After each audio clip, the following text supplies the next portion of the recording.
Mga pre, sa bawat Mataya coat over surface microcement, may kasama itong maliit na container ng emulsion. Ito yun. Imimix yung lahat ng laman nito sa 5 kg na microcement powder. Itong microcement emulsion o binder ay para maging maganda ang kapit, flexible at crack resistant, less porous so mas water resistant, at gawing smoother ang mixture para mas maganda ang workability ng ating microcement mix. Tapos mag-add din tayo ng tubig na up to 1.5 liters. Paunti-unti lang ang paglalagay ng tubig mga pre para madaanan nyo ang consistency na gusto nyo at hindi sobrang labnaw.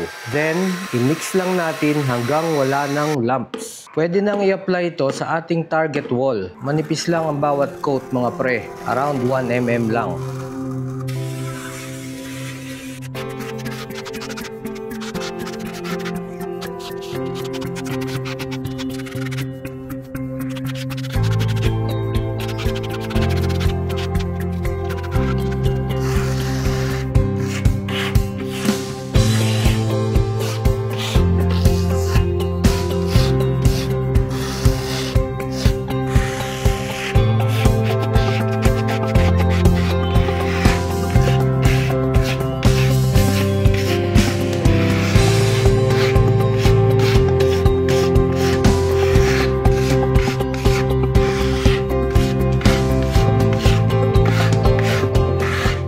Tapos na tayo sa first coat mga pre, patuyuin natin to ng 6 to 8 hours. Tapos light sanding tayo para mawala ang matatalas na natuyong microcement.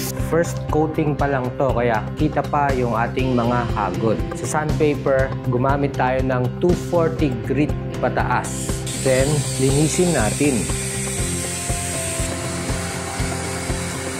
Sa second coating mga pre, repeat the same process lang.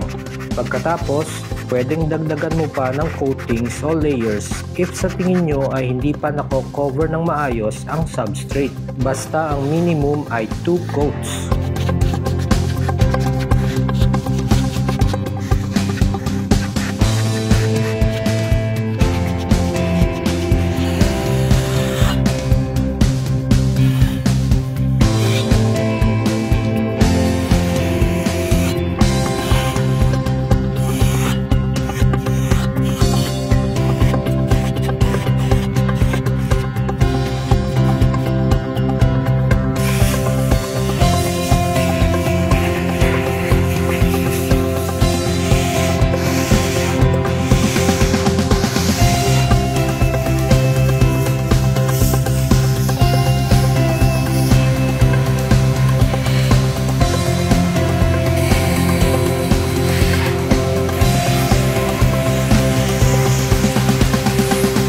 Abangan nyo mga pre ang final step ng ating DIY. Magta-top coat na tayo at ipapakita na natin ang final look ng ating ginawang DIY microcement finish.